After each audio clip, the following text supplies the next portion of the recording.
Okay.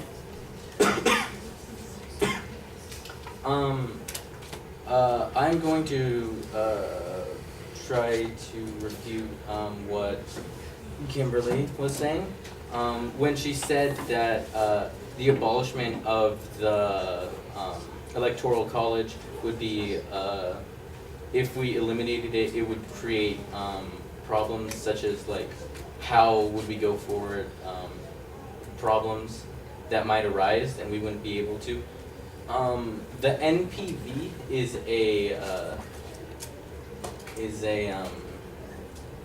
is called the National Popular Vote Plan.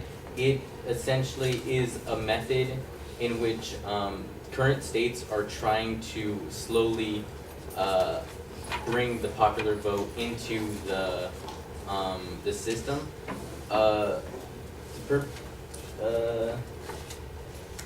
It creates an agreement among states.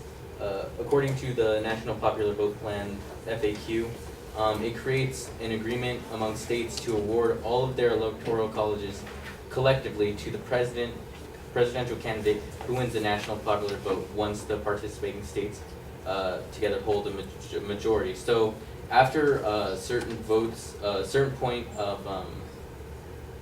a certain point, they're gonna try to, they're gonna give their votes to the person who wins the popular vote.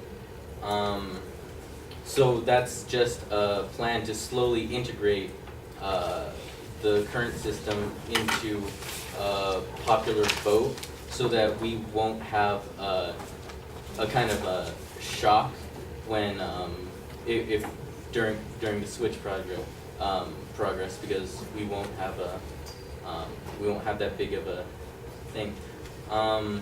Also, I would like to say something about what hashtag Chris said about the fact that if we he said that because with more electors come, with popular vote, if there's a third party vying for the presidency, that we might that the amount would be lower.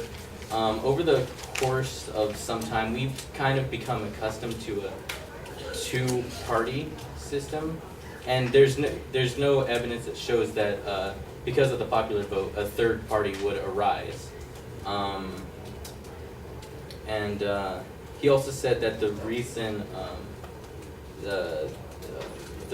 that I would also like to challenge what he said about the reason why we have this in our Constitution. During my studies, I found that the reason we have this in our Constitution was because of, first off, the South had the 3/5 rule, and the popular vote system kind of lowered their say in it, and because and the other reason was because that everyone was expecting George Washington to become the first president, and they worried that afterwards that every state would have a local candidate, and they would all vote for their local candidate. But over the years, thanks to the Electoral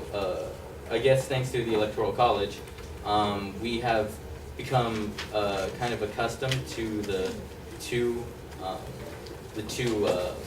candidate system, and there's no, as I said before, there's no evidence that that removing the Electoral College would create a third candidate or multiple candidates. Thank you.